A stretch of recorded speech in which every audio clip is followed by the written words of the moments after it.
ओम श्री साईनाथाय नमः। साई प्रेमियों, Sai morning, good morning. चलिए शुरू करते हैं आज का शिरडी साई संदेश।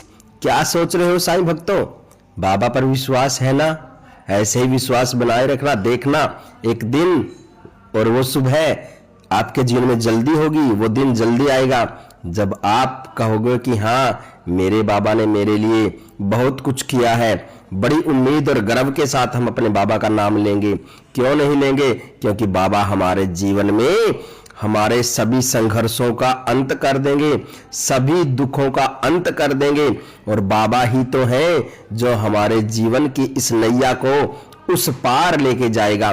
बड़े गर्व से कहा करो, बड़ी उम्मीद है ना अपने बाबा पर, बड़ा विश्वास है ना अपने बाबा पर, तो क्यों ना अपने मन में आशा का दीपक जगाए रखेंगे। हम कभी भी मायूस नहीं होंगे, हताश निराश नहीं होंगे, क्योंकि हम साईं के दीवाने हैं, हम साईं को मानने वाले हैं, हम साईं से सच्चा प्रेम करते हैं।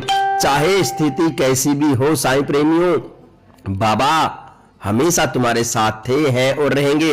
इसलिए आप भी अपनी, अगर अभी परीक्षा का समय है, अभी दुखों का समय चल रहा है, अगर अभी आप पर कोई कष्ट है, कोई आप पर परेशानी है, कोई चिंता आपको सता रही है, तो मायूस मत होना।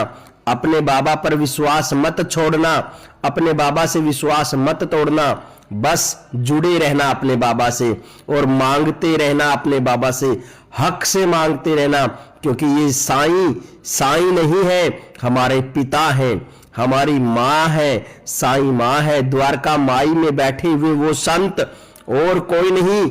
आपके जीवन में सबसे बड़े, आपके जीवन को संवारने वाले, आपके जीवन में सफलता दिलाने वाले वही सच्चे संत हैं, वही परमेश्वर, वही जगदीश्वर है। साईं प्रेमियों, आप कभी भी अपने बाबा से निराश मत होना। कभी भी अपने बाबा पर ये मत कहना कि मेरे बाबा साईं सुनते नहीं हैं। कभी भी मत कहना कि बाबा मैं हार गया हूं, मैं थक गया हूं, मैं टूट गया हूं। कभी भी अपने साईं पर अविश्वास मत करना, हमेशा विश्वास बनाए रखना। क्योंकि साईं प्रेमियों, दुख आता है, उसके लिए समाधान भी लेके आता है। अगर कोई समस्या है तो उसका समाधान भी है। इसलिए ज्यादा चिंता ना किया करो। ये छोटी छोटी परेशानियों से डरा मत करो। इनसे डटकर सामना करके, मुकाबला कर कर अपने साईं से कहा करो, साईं मेरे साथ है, सब अच्छा होगा। अगर आप हर रोज सुबह उठकर 11 बार आंखें बंद कर कर, हाथ जोड़कर साईं को प्रणाम करके बोलोगे, साईं मेरे साथ है, सब अच्छा होगा, साईं मेरे साथ है, सब अच्छा होगा, इस प्रकार आप बोलिएगा। साईं भक्तों, वैसा ही होगा जैसा तुम चाह रहे हो, लेकिन तुम्हें धैर्य रखना होगा। तुम्हें और तुम्हारे परिवार पर कृपा जल्दी होगी। परेशान मत हुआ करो। मैं तुम्हारे भविष्य की उज्जवल तैयारी में लगा हुआ हूं। मैं तुम्हें जीवन की सभी खुशियां दूंगा, जहां तुम्हें जीवन का हर सभी सुख मिलेगा। खुशियों से तुम्हारा आंगन भी खिलखिलाएगा। चिंता मत करो, बस अपने साईं पर विश्वास करो। मैंने तुम्हें कभी अपने दर से खाली नहीं लौटाया और अब भी नहीं लौटाऊंगा। बस तुम अच्छे समय का इंतजार करो, जब मेरी कृपा तुम पर होगी। जो भी तुमने मुझसे मांगा है, जो भी तुमने मनोकामना रखी है, वो पूर्ण होगी। और जिस दिन मेरी कृपा तुम पर होगी और जो लोग तुमसे ईर्ष्या करते हैं, तुमसे नफरत करते हैं, उनकी शर्मिंदगी से झुक जाएंगे। इसी समय, हर समय से मैं इसीलिए कहता हूं कि जीवन की हर परिस्थिति में भगवान को याद करो, और इसी से स्थितियां बेहतरीन होगी, सब कुछ सामान्य होगा। और जो अभी दुखों को भोग रहे हो, जो कष्ट चल रहे हैं ना, वो जल्द ही ठीक हो जाएंगे। और एक बात हमेशा याद रखना, ये थोड़ी पीड़ा अपने और अपने परिवार पर जो आई है, दुनिया को दोष देना बंद करो। जो भी कष्ट आए हैं अपने मन से समझो और अपने मन को शुद्ध और नेक और अच्छे विचारों का गुलाम बनाओ। मन को अपने छोटे बच्चे की तरह समझाओ, क्योंकि तुम्हारे मन का बदलाव ही तो तुम्हारे दुखों का अंत है और तुम्हारी परेशानियों का अंत है। जैसे कोई व्यक्ति कहता है कि मैं बीमार हूं, दूसरा व्यक्ति आकर भी यही कहेगा कि मैं बीमार हूं, तीसरा भी कहेगा कि मैं बीमार हूं, तो वो श्रद्धा पर विश्वास नहीं है ना, इसलिए जो भी हो रहा है ना वो सब गलत कर रहे हैं। इसीलिए साईं प्रेमियों, हमेशा ध्यान रखना कि संकल्प और साथ किसका चाहिए, अच्छे का या बुरे का। और अपने दिमाग से नकारात्मक चीजें छोड़ दो, अपने मन को अच्छा सोचने के लिए ही प्रयत्न करो। और अगर नकारात्मक विचार आ भी रहे हैं तो अपने मन को वहां से हटाओ, नाम चिंतन करो, भगवान की शरण में बैठकर भगवान भजन करो, सत्संग सुनो। तुम्हारा कोई कुछ नहीं बिगाड़ सकता। अपने मन को पवित्र रखो, साफ रखो, अपने आचरण शुद्ध रखो, सभी के लिए अच्छा सोचो, अच्छा करो, फिर देखो कि मैं तुम्हारे जिंदगी में कितना बड़ा परिवर्तन ला दूंगा। मेरे बच्चों, मुझ पर श्रद्धा रख कर नेक कर्म करते रहो, तुम्हारा जीवन बहुत सुखद होगा। मैं हमेशा तुम्हारे साथ हूं, तुम परेशान मत हुआ करो। यदि कोई तुम्हारे साथ आज कोई बुरा कर रहा है, गलत कर रहा है, तो वह अपने कर्म भी गलत और खराब कर रहा है। तुम उनको सोचकर अपनी जिंदगी मत खराब किया करो, खुश रहा करो। जो भी तुम्हारे साथ जीवन में हो रहा है या कोई गलत कर रहा है तो उसमें परेशान मत हो, तुम हमेशा प्रसन्न रहो, खुशी रहो। जितना भी समय जीना है खुशी से जियो, मस्त होकर जियो।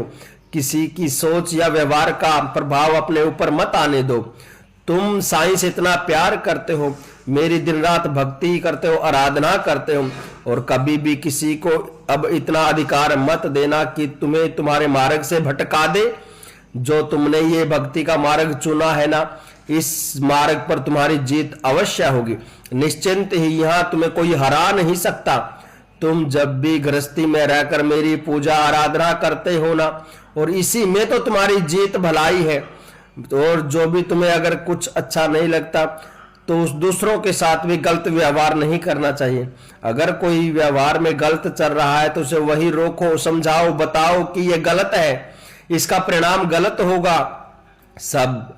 अगर तुम उस समय मौन होंगे तो तुम्हारा सबसे बड़ा दुर्भाग्य है। वो तो गलत कर ही रहा है और तुम भी तो सुनकर उसको रोककर ना रोककर सबसे बड़ी गलती कर रहे हो, जो साईं को हमेशा पसंद नहीं आता। ऐसा बर्ताव दूसरों के साथ भी नहीं करना चाहिए। दूसरों के साथ गलत बर्ताव करना भी पाप है। यदि किसी ने अपने आप को नियंत्रण नहीं किया, अगर किसी ने अपनी इंद्रियों को, अपने गलत व्यवहार, अपने आचरण को खुद से सही से अनुशासन से चलाना ही सभी शास्त्र, सब ग्रंथों का यही सार है। तुम यही चाहते हो कि तुम्हारे कष्ट साईं हर ले, तुम्हारी पीड़ा, तुम्हारी बीमारी से जो ग्रस्त हो। यदि तुम चाहते हो तुम रोग रहित हो जाओ, तो सबसे पहले तुम अपने आचरण को सुधारो। साईं बोलते हैं कि शायद तुम्हें थोड़ा बुरा लगेगा, पहले तुम अपने आचरण और खान पान को शुद्ध करो।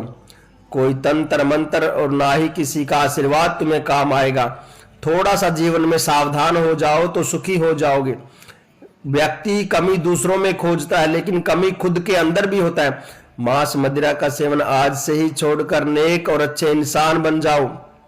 साथ के साथ साईं का नाम जाप करो, फिर देखना कोई भी दुख तुम्हें नहीं सताएगा।